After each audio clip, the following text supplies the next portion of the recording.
Hello everybody and welcome back to, oh gosh. Okay, so slice of life, wow. So I don't know what the word is for, but like, oh man, I really, yeah, let me just look it up. So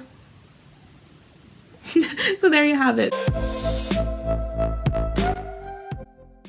Hello everybody and welcome back to Azaria's Place. If you are new to my channel, I'm Azaria and this is my place. Every Thursday I alternate talking about Disney and theater, and this Saturday and every other Saturday is a Sim Saturday. If you haven't watched my video that I posted earlier this week, basically saying where am I, my editor broke. I had a Sims video that I had filmed and I was ready to edit and post it, and then my editor crashed and broke, and then I accidentally deleted my footage of the build that I made. So next week I'm going to give you a tour of that, but this week I want to talk about mods because there is kind of some stuff going on in the Sims community that I feel like needs to be addressed. Like I said in my video that I posted earlier this week, I really want to be a fun channel and have a lot of fun, but I also want to be educational. Before you go on, I'll put a timestamp for you at the bottom. I want to just also point out before you go on watching this video that I will be later addressing in this video a specific mod add-on that someone has created that could be triggering for some of you watching at home. So I just want you to proceed with caution.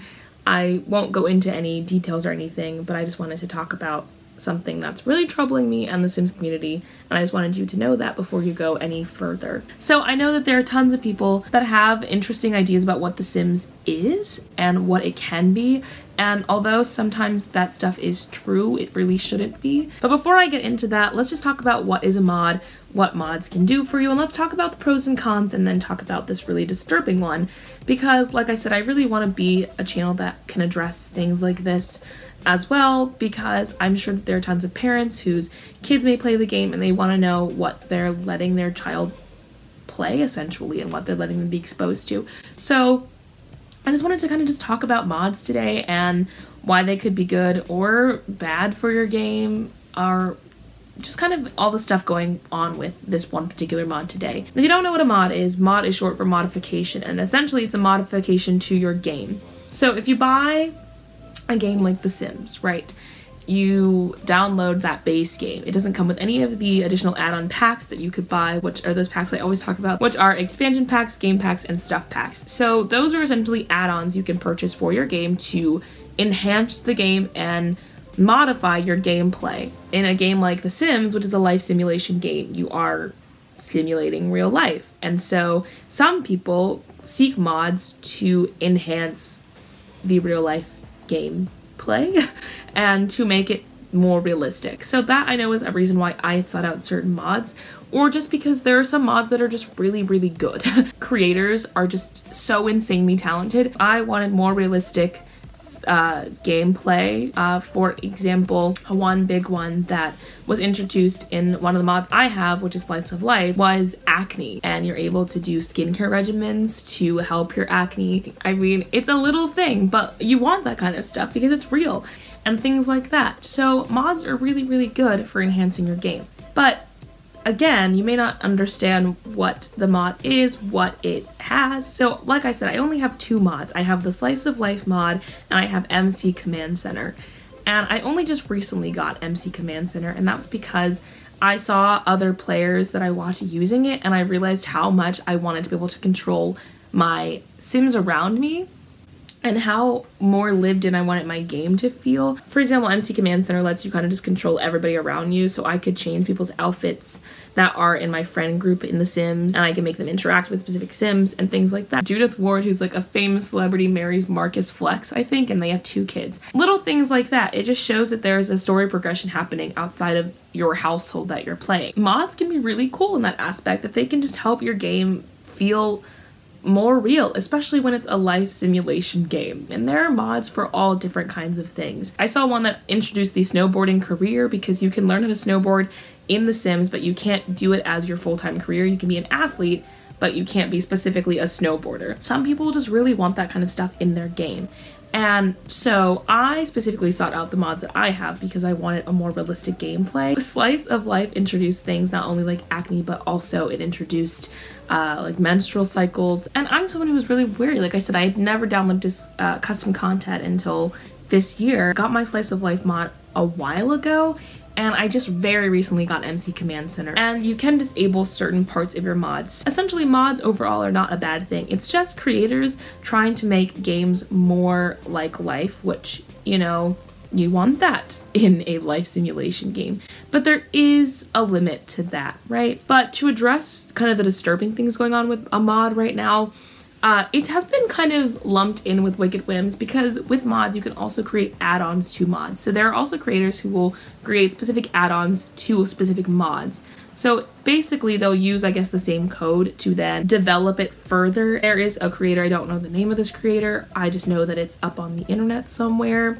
I think Sims FileShare has already taken it down. Essentially, this mod is creating intimate interactions for children and toddlers, which is very disturbing. And some people surprisingly are defending this because it's a life simulation game and things like this happen in real life, which is not okay. I know that Wicked Whims is getting a lot of backlash because it's an add-on to that creator's mod. The creator of that mod did not create this add-on. This is a very disturbing creation.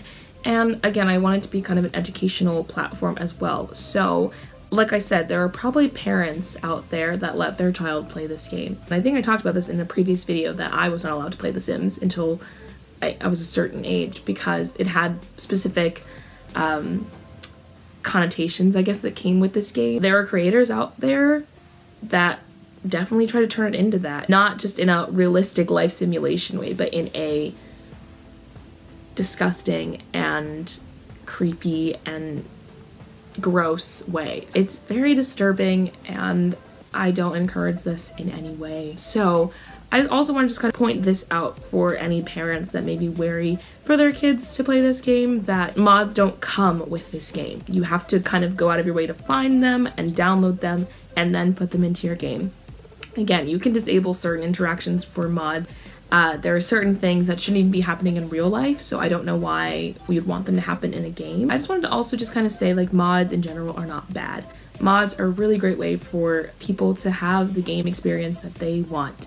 But in the same token, the game experience that some people want is it's not that good. EA also spoke out about this in a response to a tweet that Bumhilda had posted, and it was that if they found people using this add-on and this mod, that they would ban their accounts, I believe, and essentially stop them from being able to play the game. So I'm glad that they are going to try to take precautions necessary because this game is rated, I believe, T for teens, so there are underage people playing this game.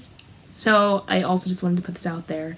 If you're confused about what a mod is, what it does, essentially there are mods for literally everything. From, you know, family life to fast food restaurants. I believe there's a mod out there for that. All types of different things. You can literally find mods for everything. They're not bad. I just don't want all modders and all creators to get a bad name because of the actions of one person that created a pretty gross thing. Overall, I've had really good experiences with the 2 mods that I've had. Maybe I'll talk about those in individual videos later because I really could not recommend the mods I have more than enough. MC Command Center is genius. It's pure genius. And Slice of Life is another one that I feel really strongly about. I just want to also just kind of give out a word of caution. And like I said, I do a ton of research before I download anything to my game. So don't just download something because it looks like it's gonna be fun. You know, I do even the same thing with stuff that EA itself offers, and that's game packs, stuff packs, and expansion packs. Just be careful, as with anything. I just want to say, as far as that add-on is concerned, if you see it, report it. It's kind of all I wanted to come on here and say today. Next week, I'm going to take you on a tour of my build that I accidentally deleted the footage of. And that's kind of it. So on to the show tune spotlight. Okay, so I had a really hard time picking a show tune for today's episode for obvious reasons, because it's obviously, as the video went on, gotten to a more sensitive topic. And so I decided to just go with Move from Dreamgirls because the lyrics go move, move, move right out of my life, and move sounds like mod, and we also want this add-on mod to move out of our lives. Dreamgirls opened on Broadway in June of 1987 and closed November of that same year. It also had a film adaptation with Beyonce and Jennifer Hudson. lots of names involved. And it also has never been revived in the United States, but it did have a London West End production, and its music and lyrics are by Henry Krieger and Tom Eyen. So go give that a listen. Thank you guys so much for watching, and be kind. Please, I'm begging you, be kind.